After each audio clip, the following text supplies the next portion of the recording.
company আছে যিটো কোম্পানীয়ে ৰাফেল বিমানবিলাকক চোৱা চিতা কৰে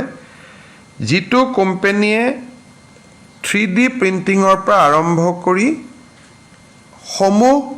নিউ জেনাৰেশ্যন টেকনলজিৰ ওপৰত কাম কৰে তেওঁলোকে অসমত এটা aerospace and defence automotive electronic vehicle ইণ্ডাষ্ট্ৰিজৰ এটা ট্ৰেইনিং হাব ইয়াত বনাব খোজে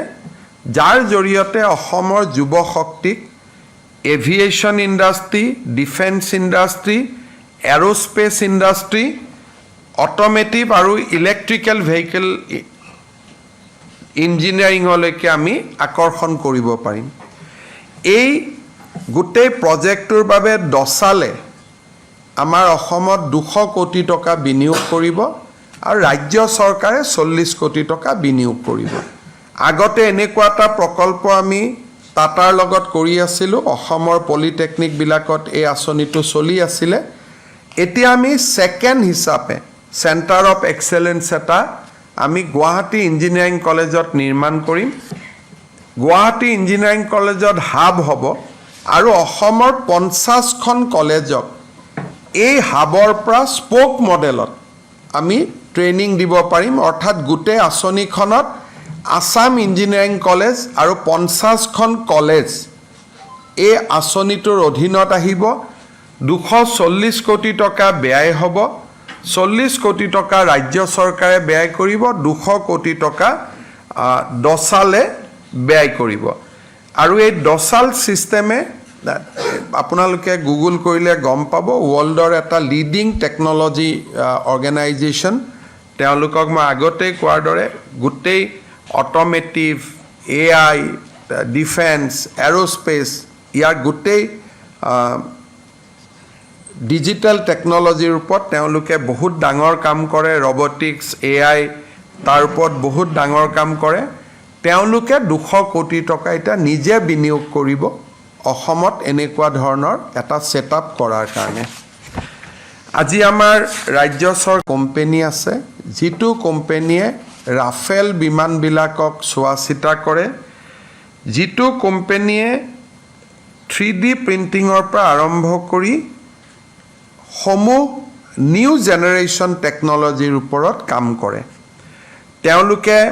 অসমত এটা aerospace and defence automotive electronic vehicle ইণ্ডাষ্ট্ৰিজৰ এটা ট্ৰেইনিং হাব ইয়াত বনাব খোজে যাৰ জৰিয়তে অসমৰ যুৱ শক্তিক aviation industry defence industry aerospace industry automotive আৰু ইলেক্ট্ৰিকেল ভেহিকল ইঞ্জিনিয়াৰিঙলৈকে আমি আকৰ্ষণ কৰিব পাৰিম এই গোটেই প্ৰজেক্টটোৰ বাবে দসালে আমাৰ অসমত 200 কোটি টকা বিনিয়োগ কৰিব আৰু ৰাজ্য চৰকাৰে 40 কোটি টকা বিনিয়োগ কৰিব আগতে এনেকুৱা এটা প্ৰকল্প আমি টাটাৰ লগত কৰি আছিলোঁ অসমৰ পলিটেকনিক বিলাকত এই আঁচনিটো চলি আছিলে এতিয়া আমি সেকেন্ড হিচাপে সেন্টাৰ অফ এক্সেলেন্স এটা আমি গুৱাহাটী ইঞ্জিনিয়াৰিং কলেজত নিৰ্মাণ কৰিম গুৱাহাটী ইঞ্জিনিয়াৰিং কলেজত হাব হ'ব আৰু অসমৰ 50খন কলেজক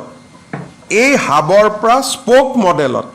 আমি ট্ৰেইনিং দিব পাৰিম অৰ্থাৎ গোটেই আঁচনিখনত আসাম ইঞ্জিনিয়াৰিং কলেজ আৰু 50খন কলেজ এই আঁচনিটোৰ অধীনত আহিব 240 কোটি টকা ব্যয় হ'ব 40 কোটি টকা ৰাজ্য চৰকাৰে ব্যয় কৰিব 200 কোটি টকা দসালে ব্যয় কৰিব আৰু এই দসাল সিস্টেমে আপোনালোকে গুগল কৰিলে গম পাব ওয়াৰ্ল্ডৰ এটা লিডিং টেকনলজি অৰ্গেনাইজেশ্যন তেওঁলোকক মই আগতে কোৱাৰ দৰে গোটেই অটোমেটিভ AI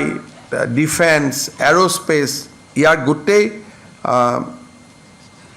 ডিজিটেল টেকনলজিৰ ওপৰত তেওঁলোকে বহুত ডাঙৰ কাম কৰে ৰবটিক্স AI তাৰ ওপৰত বহুত ডাঙৰ কাম কৰে তেওঁলোকে 200 কোটি টকা এটা নিজে বিনিয়োগ কৰিব অসমত এনেকুৱা ধৰণৰ এটা সেটআপ কৰাৰ কাৰণে আজি আমাৰ ৰাজ্য চৰকাৰ